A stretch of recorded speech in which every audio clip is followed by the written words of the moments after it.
This is an extraordinary institution in that people really set very high goals. They want to achieve important work. We cultivate innovation and discovery. For me, science is not just a profession. I have an opportunity to just follow my curiosity, to ask questions.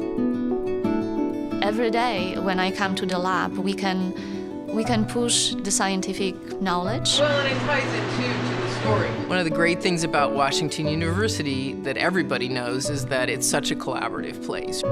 People love to work together, and we pool our strengths, and I think it's really becoming a great team science environment.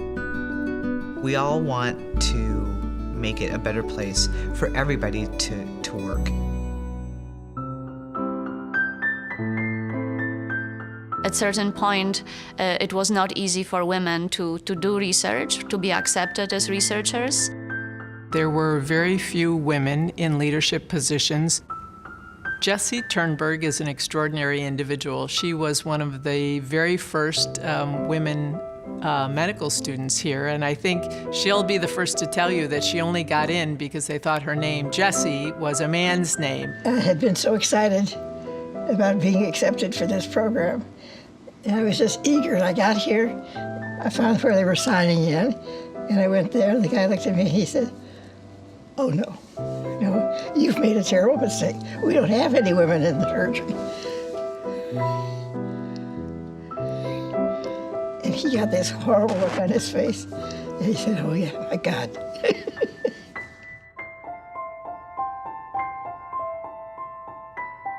Academic medicine generally was very male-dominated, and there weren't very many flexible arrangements. There weren't part-time opportunities. There weren't career development opportunities. There weren't sponsorship programs for women to help their advancement.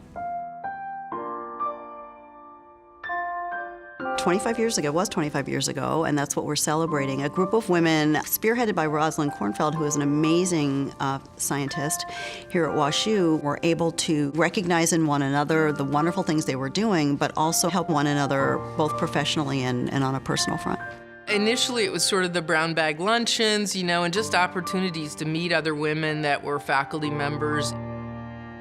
It was a grassroots organization, and now it's a very mature, robust part of the institution.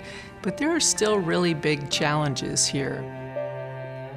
Well, here's the thing about the Academic Women's Network. Too bad it's needed, but it is needed. And until there is complete parity, it's going to continue to be needed. The pull in multiple directions can make you feel inadequate in everything that you do, because you're not able to put the focus that you would want to put on any one thing. You want to be there while your kids are growing up, but it's also a challenge, because when you get invited to go out and talk about your science, that's your opportunity to talk about your science. It's a competitive landscape, and we really have to be on top of the competitive aspects to manage those and make sure that what we're doing is at the cutting edge. The difficulty is trying to balance your ambition with the challenges of everyday life. We have to work harder to help young women, mid-career women achieve their goals. We have to help promote people into leadership positions so that we meet the needs of the future. Something that I did not fully anticipate, how much I will enjoy and have satisfaction in being a mentor. There is actually not a single day that I do not get an email, a phone call from one of my former students or postdoctoral fellows, and that became a great family that I'm very, very proud of. You need mentors even though you're senior.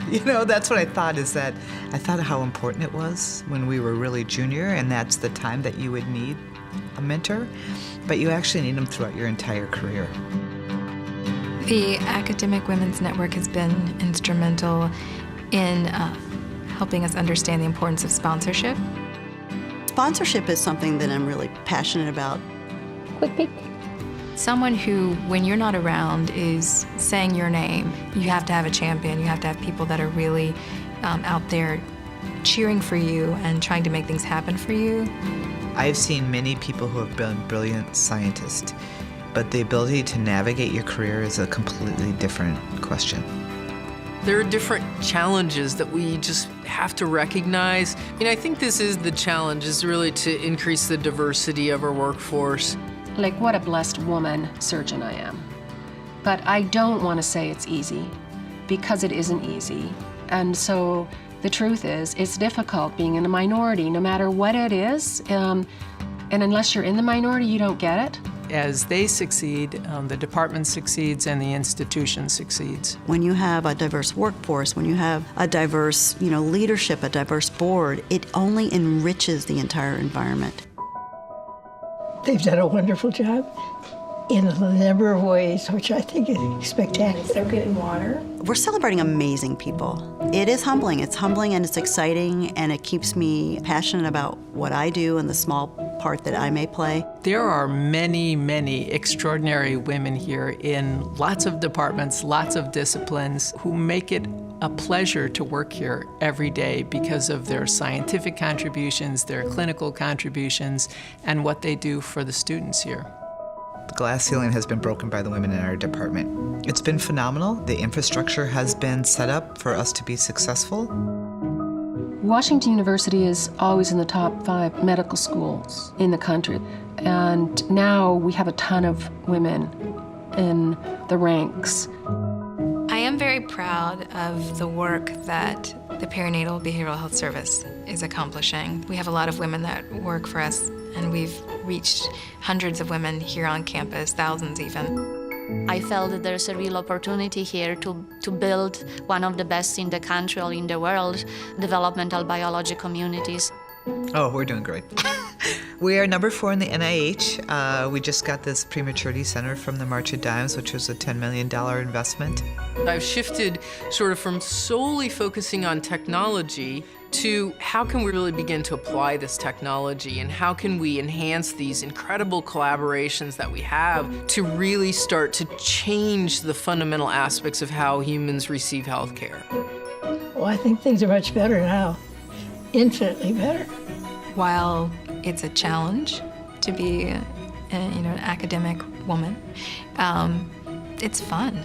And we are very, very lucky to pursue careers that we enjoy and that we're passionate about. Look where we've gone in the last 25 years, and imagine where we're going to be at the 50th gala.